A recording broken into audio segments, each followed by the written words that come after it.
వాళ్ళ నిలకడగా స్టేబుల్గా ఓపెన్ అయిన మార్కెట్స్ అనమాట. మధ్యాంతరం నుంచి చాలా షార్ప్గా పడటం మనం చూసాం. భారీ నష్టాలు చవి చూసుకున్నాయి. ఇన్ఫ్యాక్ట్ సెన్సెక్స్ అయితే దాదాపు 1000 పాయింట్ల పైన నష్టపోయింది.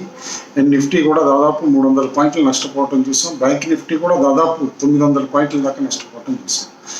కారణాలు ఏమని చూస్తే కనుక క్లియర్లీ ఇవాళ ఫస్ట్ వీక్లీ ఆప్షన్స్ సెటిల్మెంట్ ఉండింది. ఇది నిఫ్టీది కానీ బ్యాంక్ నిఫ్టీది కానీ. అదేవిధంగా 10 రోజుల నుంచి మార్కెట్ కంటిన్యూస్గా పెరుగుతూ ఉంది. కాన్సిక్యూటివ్ డేస్ 10 డేస్ పెరిగింది. 5 సంవత్సరాల్లో ఎప్పుడూ కూడా అట్లా జరగదు.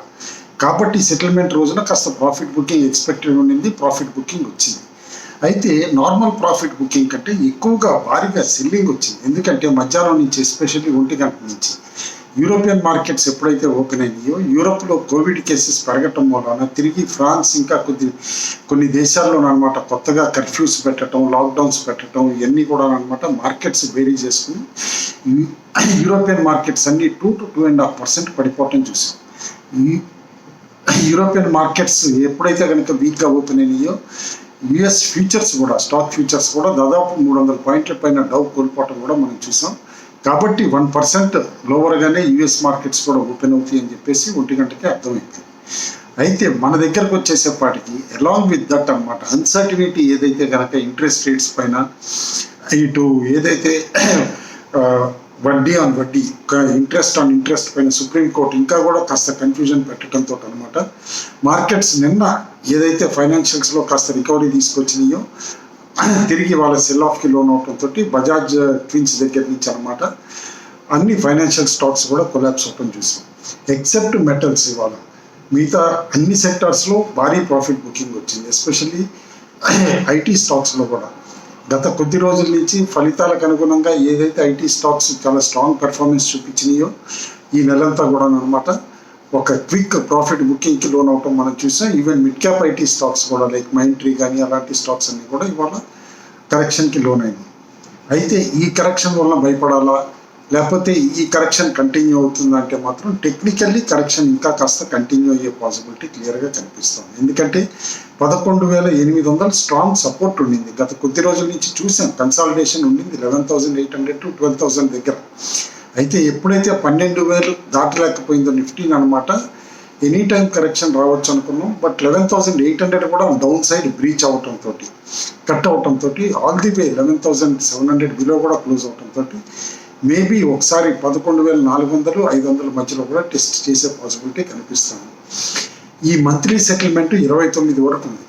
కాబట్టి నెక్స్ట్ ఫ్యూ సెషన్స్లోనమాట ఆల్రెడీ లాంగ్ పొజిషన్స్ చాలా తీసుకున్నారు. కాబట్టి సెటిల్మెంట్లో నిఫ్టీ 12,000 టచ్ చేసిందని చెప్పేసి అని ఎవ్రీ ర్యాలీలో ఒక బౌట్ ఆఫ్ ప్రాఫిట్ బుకింగ్ వస్తూ ఉండొచ్చు కంటిన్యూస్గా.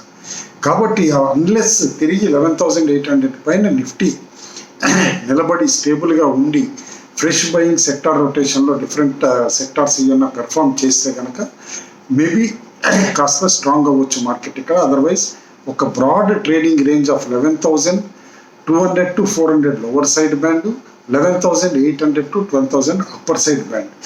ఈ మధ్యలో మార్కెట్స్ హోవర్ అవుతూ ఉండొచ్చు అని చెప్పేసి అనుకుంది.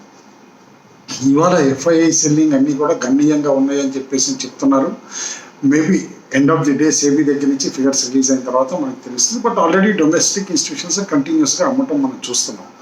కాబట్టి డొమెస్టిక్ ఇన్స్టిట్యూషన్స్ ప్రాఫిట్ బుకింగ్ ఎక్కువగా డెలివరీ తోటి ఉంటుంది. కాబట్టి డెఫినెట్లీ ఇవాళ ఎక్కువ ప్రెషర్ కనిపించింది వీక్లీ సెటిల్మెంట్ ఆఫ్ ఇండెక్స్ ఆప్షన్స్లో చూస్తే కనుక మనం. కాబట్టి ఆల్ ఇన్ ఆల్ ఇవాళ ఏదైతే కరెక్షన్ వచ్చిందో 10 రోజులు కంటిన్యూస్ గెయిన్స్ తర్వాత అనమాట కరెక్షన్ వచ్చింది. కాబట్టి అంత ప్యానిక్ అవ్వకూడదు. మేబీ మార్కెట్స్ మాత్రం ఇందాక చెప్పినట్టే లోవర్ సైడ్ నుంచి రికవర్ అయ్యే పాసిబిలిటీ కనిపిస్తుంది. అన్లెస్ అండ్ అంటిల్ 11,600, 500 బ్యాండ్ కూడా బ్రీచ్ అయ్యి ఇంకా వీక్నెస్ డెవలప్ చేసుకుంటే తప్పితే. బట్ ఏదైనా గ్లోబల్ ఫ్యాక్టర్స్ ఎక్కువగా మార్కెట్ని ఇక్కడ ఇంపాక్ట్ చేసే పాసిబిలిటీ కనిపిస్తుంది.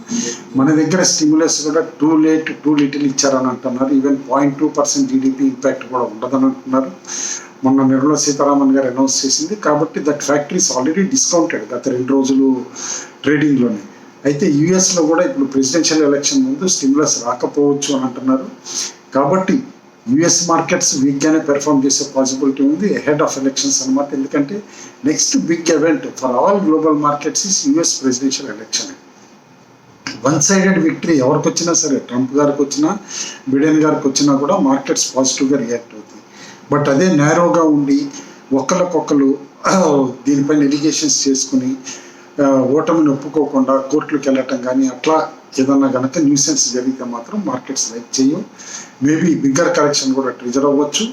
కోవిడ్ సెకండ్ వేవ్ ఏదైతే కనుక ఇప్పుడు యూరోప్ని స్వీప్ చేస్తుంది అని టాక్ వస్తుందో అది కనుక మిగతా కంట్రీస్ కూడా స్ప్రెడ్ అయ్యి మేబీ యూఎస్ కానీ ఆర్ ఈవెన్ మన దగ్గర భారతదేశంలో కూడా ఇప్పుడు ఫెస్టివల్ సీజన్ వస్తుంది కాబట్టి కోవిడ్ జాగ్రత్తలు సరిగ్గా లేకుండా సెకండ్ వేవ్ డెవలప్ అయ్యేటట్టయితే మాత్రం డెఫినెట్లీ మార్కెట్స్ మాత్రం ఒక బ్రాడ్ వీక్ రేంజ్లోకి వెళ్ళే పాసిబిలిటీ ఉంది. ఎందుకంటే గత కొద్ది నెలల నుంచి ప్రొలాంగ్డ్ బుల్ రన్ ఏదైతే వచ్చిందో 12,000 నిఫ్టీ ఏదైతే టెస్ట్ కూడా చేసిందో మార్కెట్ ఒక షార్ట్ టర్మ్ పీక్ డెవలప్ అయిందని అనుకోవచ్చు. ఎందుకంటే ఇలాంటి ప్రాఫిట్ బుకింగ్ రాకుండా ఉంటే కనుక డెఫినెట్లీ దివాళీకు ఆ టైంకు న్యూ హై కూడా టచ్ అవుతుంది నిఫ్టీ అని దాదాపు ఒక ఆప్టిమిజం డెవలప్ అయింది. ఆ విధంగానే ఈవెన్ ఆప్షన్స్ కానీ అన్ని ట్రేడ్ అవడం కూడా చూసాం. బట్ ఏదైతే ఇప్పుడు జలక్ వచ్చిందో మార్కెట్కి డెఫినెట్లీ దీన్ని కేర్ఫుల్గా అబ్జర్వ్ చేయాలి. Next 2 days of trading is very crucial. రేపు కూడా అన్నమాట శుక్రవారం వీకెండ్ కాబట్టి లాంగ్ పొజిషన్స్ ఏమన్నా ఉంటే కనుక వాళ్ళకి సెల్లింగ్ ప్రెషర్ కూడా ఉండే పాసిబిలిటీ ఉంది. సెక్టార్స్ వైజ్ అంటారా డెఫినెట్లీ మెటల్స్ గత కొద్ది రోజుల నుంచి అక్యుములేట్ చేయమని చెప్తున్నా ఇవాళ అవుట్ పెర్ఫామ్ చేసింది. మేబీ మెటల్సే ఇంకా అవుట్ పెర్ఫామ్ చేసే పాసిబిలిటీ కనిపిస్తుంది. ఎందుకంటే అన్లాక్డౌన్ 2 వచ్చిన తర్వాత అనమాట డెఫినెట్లీ కంపెనీస్ బాగా పనిచేస్తున్నాయి. ప్లస్ రీటైల్ ప్రైజెస్ బాగున్నాయి. స్టీల్ హెచ్ఆర్ కాయిల్ కానీ సిఆర్ కాయిల్ కానీ ఇవన్నీ కూడా అండ్ ఓవరాల్గా అల్యూమినియం, లెడ్, కాపర్ అన్ని ప్రైజెస్ కూడా బాగున్నాయి కాబట్టి maybe metals can be an out performer in week market అన్న.